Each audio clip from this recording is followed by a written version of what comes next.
Los desayunos de Capital.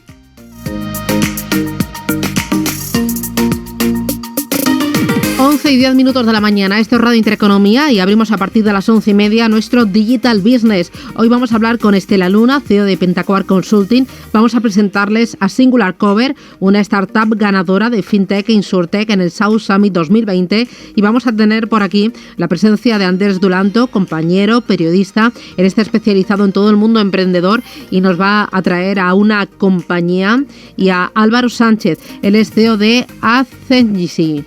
Con ellos vamos a ver por dónde va el mercado y por dónde va la tecnología y la innovación. Pero antes de nada, Elena, ¿desayunamos con quién?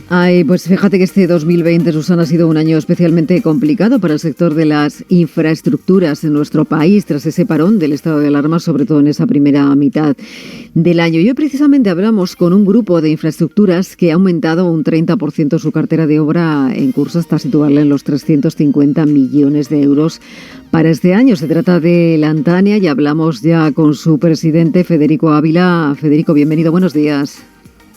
Buenos días, Elena. ¿Cómo estamos? ¿Qué tal?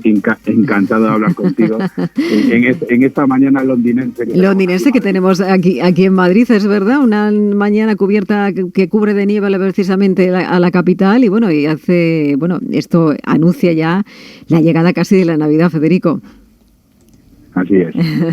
Bueno, hablamos, estaba pensando que, fíjate que lleváis 2 años, ¿no?, desde que se hizo esa adquisición de esas unidades de negocio de construcción del Grupo de Salud Corsan, junto a la adquisición de ese área de obra pública del Grupo Velasco, que fue el año pasado. Y estos datos de los que hablaba al principio, ¿no?, de que estáis incrementando esa cartera de obra en curso, esto significa que es una buena noticia, que son datos positivos para un año que ha sido muy complicado. Este año 2020, como bien decía, ha sido un año complicado para todos, pero especialmente para vuestro grupo, en este caso el grupo de infraestructuras, ¿no? Porque la obra quedaron paralizadas, y hablar de estos datos, hablar de estas cifras, situarse con esos datos positivos a final de año es importante.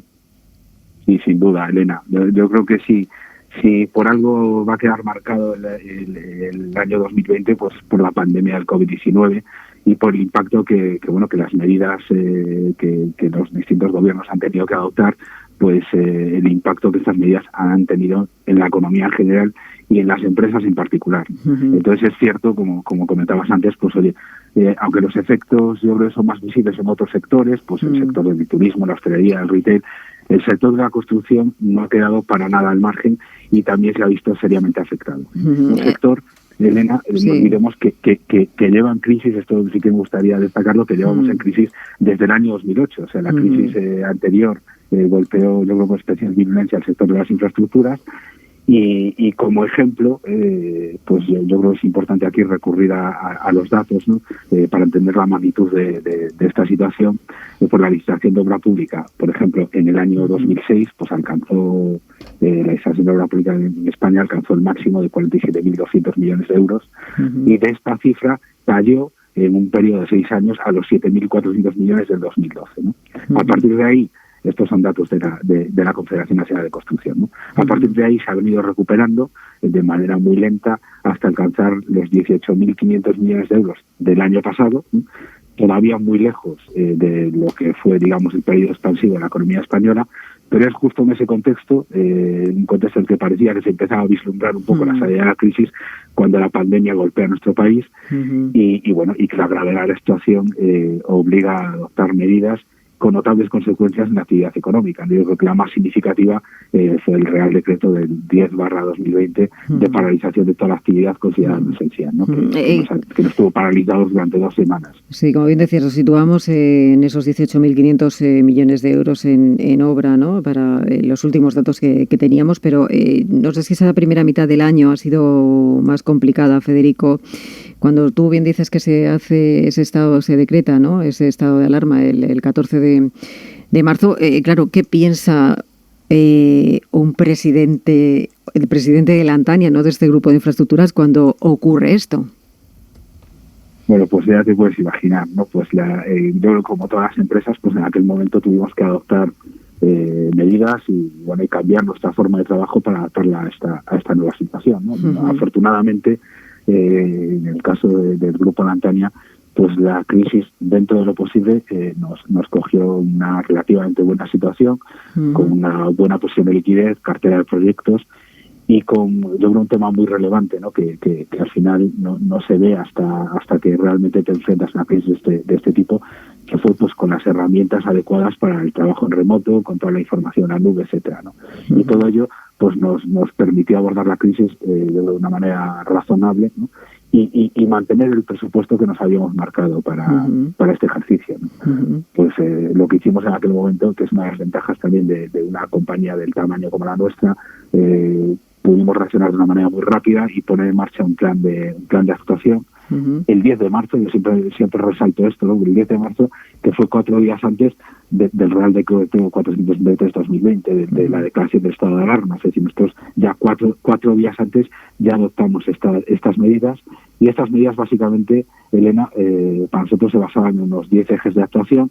Pues evidentemente el primero, pues la protección de nuestros trabajadores, medidas de protección de nuestros trabajadores, pero luego ejes relacionados con la gestión de la tesorería, la adecuación de la cadena de aprovisionamiento, el aprovechamiento de los recursos, búsqueda de oportunidades, bueno, una serie de ejes, no tengo ahora todos en la cabeza, pero yo aquí me quedaría con una frase que repito mucho en estos momentos, que es que yo creo que no hay nada más idóneo para la creatividad que la adversidad, ¿no? Bueno, tratando de sacar lo mejor de esta situación. Iba a decir que se superan siempre todas las crisis, y bueno, se están superando. De hecho, la segunda mitad de este año para vosotros ha sido buena. Se ha incrementado en un 20% estos ingresos también. Se han situado en 120 millones de euros y habéis elevado un 36% la nueva contratación para este año. Finaliza 2020, digamos, en positivo, mirando al futuro, como dicen, con esperanza. Sí, sin duda, hombre. Mirando, yo decías ahora un poco los datos de crecimiento de la compañía. A mí me gustaría destacar otros tres hitos para mí muy relevantes que pudimos abordar en el 2020, ¿no? A pesar de esta situación. Uno de ellos fue seguir con nuestra estrategia de combinar un crecimiento orgánico con crecimiento inorgánico, y continuamos con nuestra estrategia de adquisición tanto de empresas como de unidades de negocio que nos complementen y que nos refuercen, ¿no? Sí, porque habéis comprado una división, creo, de agua este año, DEISA y WS, y Soil Tratamiento de Aguas Industriales. Eso es. Adquirimos dos adquisiciones, 3 en todo el año, 2 relacionadas con el sector del agua. La primera de ellas, la de Soil, en pleno estado de alarma, en el mes de mayo. Evidentemente llevamos meses trabajando en esa operación. Y esas dos adquisiciones, tanto Soil Tratamiento de Aguas Industriales, ¿sí?, como DEISA y WS, que era una empresa enfocada en aguas industriales del grupo COMSA, pues lo que nos han permitido pues ha sido la entrada en un sector como es el de las aguas industriales, con una posición de liderazgo, además de complementar nuestras capacidades en todo el tema de tratamiento y depuración de agua, ¿no? Y también este año, en el mes de mayo, adquirimos una fábrica de travisas ferroviarias en Aragón, en Lucenia, a 40 kilómetros de Zaragoza, que es un ejemplo de lo que sería una integración hacia atrás, digamos, con la incorporación de nuestra cadena de un elemento crítico como es la traviesa de hormigón pretensado, en una actividad estratégica para nosotros como es el sector ferroviario. Sí, Federico. Eso, disculpa, no lo digo, eso en cuanto al crecimiento inorgánico. Luego, otras cosas que sí me gustaría destacar sería la internacionalización, ¿no?, que nos habíamos marcado como objetivo para el 2020. Eso os lo habéis marcado un poco, pero bueno, la compañía continúa, ¿no?, con esa estrategia, ¿no?, para los próximos años, internacionalizar precisamente la compañía, salir fuera. Sin duda. Ya este año, pues en el mes de julio firmamos el primer contrato internacional del Grupo Lantania, que fue una adjudicación que tuvimos en Bulgaria para la remodelación de 25 kilómetros de línea ferroviaria entre Plovdiv y Krumovo y Plovdiv-Skutave, con un socio local, que era el Grupo Geostroy, y que supuso, ya digo, el primer proyecto internacional, ¿no? Y además, también como parte de la compra de Soil Tratamiento de Aguas Industriales, nos quedamos con la filial que tenían en Colombia, donde llevaban más de 15 años trabajando y donde contaban con un equipo de 30 personas que ahora están integrados en Lantania Aguas, ¿no? Sí, pues disculpa, Elena, ¿no? No, dime, Federico, que vas a comentar una... Decía, como último eje, pues yo creo que otro tema importante para mí, desde luego, en el ejercicio 2020, es que supuso la entrada activa, digamos, en un desarrollo de proyectos de renovables, ¿no? Estamos desarrollando una cartera de 250 megavatios que iniciamos a principio de año en Galicia, de los cuales pues 150 megavatios se encuentran ya en fase de tramitación. ¿Cómo se ve el año 2021? ¿Cuál va a ser la estrategia de la compañía para el año que viene? Bueno, es difícil hacer previsiones en un contexto de tanta incertidumbre, ¿no? Pero bueno, de todas formas... Bueno, era difícil hacerlo también para el 2020 y bueno, ha ido mejorando, o sea que el 2021 tiene que ser bastante mejor de lo que ha sido el 2020.